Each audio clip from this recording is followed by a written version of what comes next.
Welcome back to Sky News. We're joined in the studios now by the band, the Carnabys. They've decided to donate all pre-sales earnings of their forthcoming album to a campaign to protect live music venues. We're going to talk about that in a second, boys. But it's amazing what you find out during the break when you're just casually chatting. Ben, you were at the same school as Mo Farah. Yeah, me and him, we are like this, obviously. Just across the road, actually. He was, Isaac and Zion was our school, and he was a few years before me. But yeah, obviously I heard a lot about him and everything, and yeah, around our school, it was great to cheer him on last night. It was great. He's a legend in that Absolutely, school. I would well imagine winning gold overnight if you're just waking up to that news. And well, let's talk about what you are here to talk about, about live music venues. Yeah. Now, the pair of you were just saying that you started off in local pubs. You're from just down the road, St Margaret's near Twickenham. Why do you think live music venues are dying out, Jack? It's a combination of things. So things like noise complaints, and venues simply can't afford to pay for licensing, lawyer fees. They can't refurbish all the equipment. Because presumably you need insurance and things exactly, like that. Yeah. But then it's also it's an aspect of the industry that simply doesn't get enough support. So it's got to the point now where people need to, almost like supporting your local football club. You need to go to your local music venue. You need to pay that £5 to go and see a band you've never heard before, because they might be headlining Glastonbury in 10 years. You never know. Because, Ben, it must be quite a struggle for singers or bands starting out, because they need these smaller venues as the step between playing in their local pub and making it into the mainstream and the big stadiums. Yeah, absolutely. It's your training ground. And I think you can be a bedroom guitar player.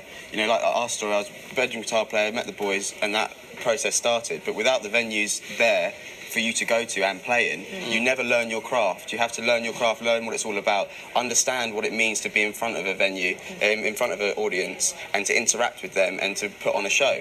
And without the venues there and without that training ground, you're not going to have that opportunity. It's without those. You get people like Harvey Goldsmith that are saying there's no festival headliners anymore. You're not going to find the people that are like the Stones, the Beatles, the Who.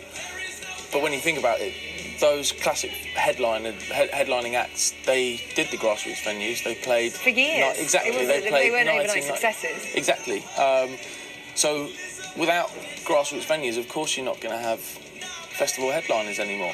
It's people really need to get on board. You've heard a similar thing over the last few years with nightclubs closing down. Some of the biggest nightclubs in the country, whether it's in London or in Manchester, with the Hacienda Club closing, years ago now.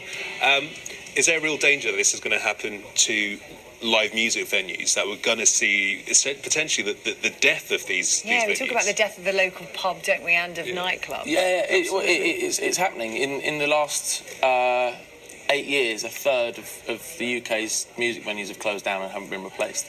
So it's affecting venues as well as clubs as well. And I think it's one of those things that if people start supporting venues now, like Jack said, and just go down and take that chance on seeing a band you've never seen before, unless people start doing that now, in a few years it will be too late. And running a venue is very expensive.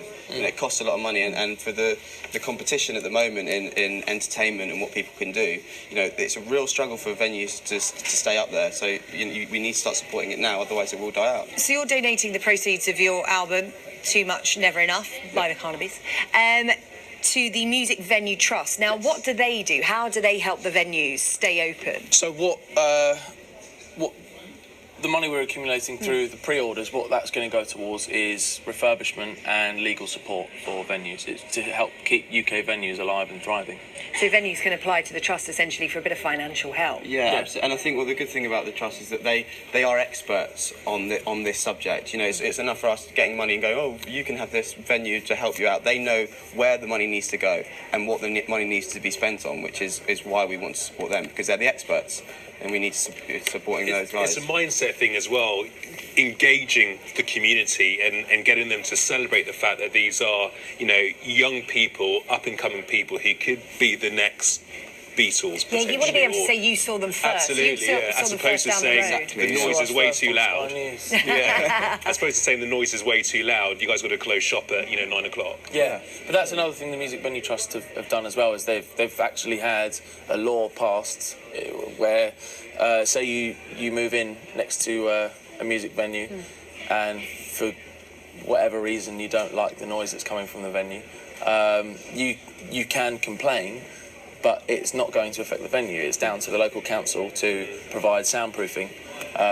Whereas before, like I was saying about our mate's pub, he lost his live music licence simply because one neighbour complained. That's not going to happen anymore, which is great. Okay, Jack Mercer and Ben Giddings from the Carnabys, thank you very much for telling Cheers. us all about that here on Sky News.